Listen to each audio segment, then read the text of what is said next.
IKN hingga saat ini terus mengejar pembangunannya untuk target rampung tahap satunya di tahun 2024 mendatang.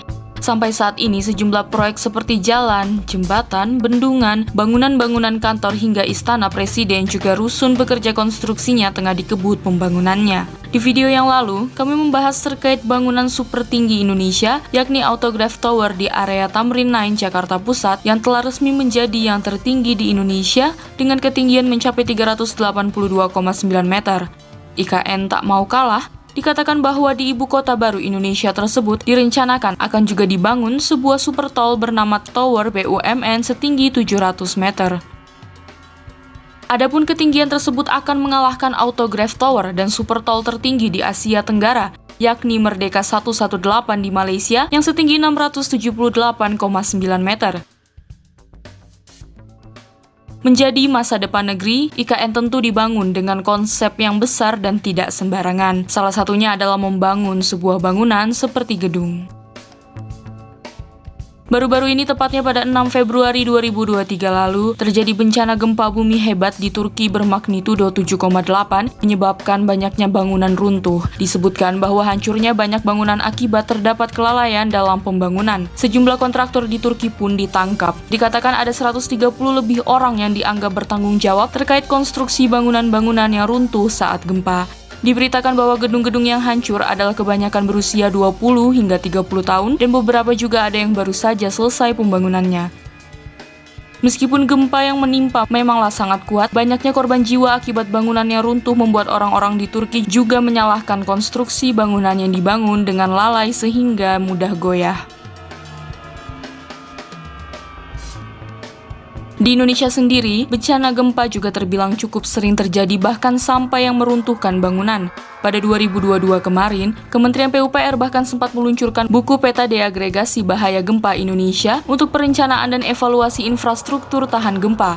Tujuannya adalah untuk menyebarluaskan pentingnya kesadaran dan pemahaman adanya peningkatan bahaya gempa terkini. Peluncuran buku ini pun diharapkan pada akhirnya dapat menciptakan teknik perencanaan infrastruktur bangunan tahan gempa yang aman dengan mengedepankan tindak manajemen bencana. Melihat dari bagaimana bencana alam gempa bisa mengakibatkan banyak kerusakan fatal apabila ada kekeliruan dalam proses pembangunannya, sebagai penggiat konstruksi juga tentu negara kita, Indonesia, sangat perlu untuk memerhatikan terkait pembangunan gedung yang kokoh dan tidak asal-asalan. Dalam membangun sebuah gedung pun tentu diperlukan perizinan resmi dan sertifikasi untuk secara legal berdiri di tengah masyarakat, bukan? Lantas sebenarnya apakah di Indonesia sendiri ada peraturan perizinan dalam membangun sebuah bangunan gedung? Perizinan dalam membangun sebuah gedung di Indonesia sendiri harus mendapatkan persetujuan yang diberikan oleh pemerintah daerah atau pemerintah pusat kepada pemilik bangunan gedung untuk membangun baru, mengubah, memperluas, mengurangi, dan atau merawat bangunan gedung sesuai standar teknis bangunan gedung yang berlaku. Setelah itu, kepada pemilik bangunan diserahkan sertifikat laik fungsi atau SLF, yaitu sertifikat yang diberikan oleh pemerintah daerah atau pusat untuk menyatakan kelaikan fungsi bangunan gedung sebelum bangunan gedung tersebut dimanfaatkan. Mengutip dari portal perizinan Kementerian PUPR, perizinan.pu.go.id, terdapat dua dasar hukum yang mendasari persetujuan kepada sebuah pihak secara sah mendirikan bangunan hingga dimanfaatkan bangunan tersebut. Yang pertama adalah Undang-Undang Nomor 11 Tahun 2020 tentang Cipta Kerja dan Peraturan Pemerintah Nomor 16 Tahun 2021 tentang Peraturan Pelaksanaan Undang-Undang Nomor 28 Tahun 2022 tentang Bangunan Gedung. Adapun diadakannya pengaturan dalam UU tersebut ialah bertujuan untuk mewujudkan pembangunan gedung yang tertib penyelenggaraannya dan untuk menjamin keamanan dipakainya sebuah bangunan, juga sebagai bentuk untuk melaksanakan hukum dalam penyelenggaraan bangunan gedung.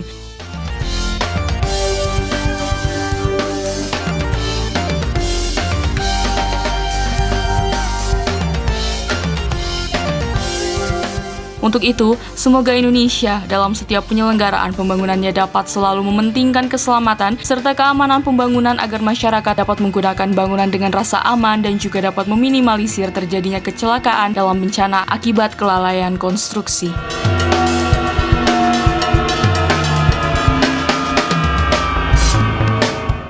Terima kasih sudah menonton video ini. Jika kalian suka videonya, jangan lupa tekan tombol like dan nantikan video-video top konstruksi berikutnya agar tidak ketinggalan berita-berita terbaru seputar dunia konstruksi Indonesia.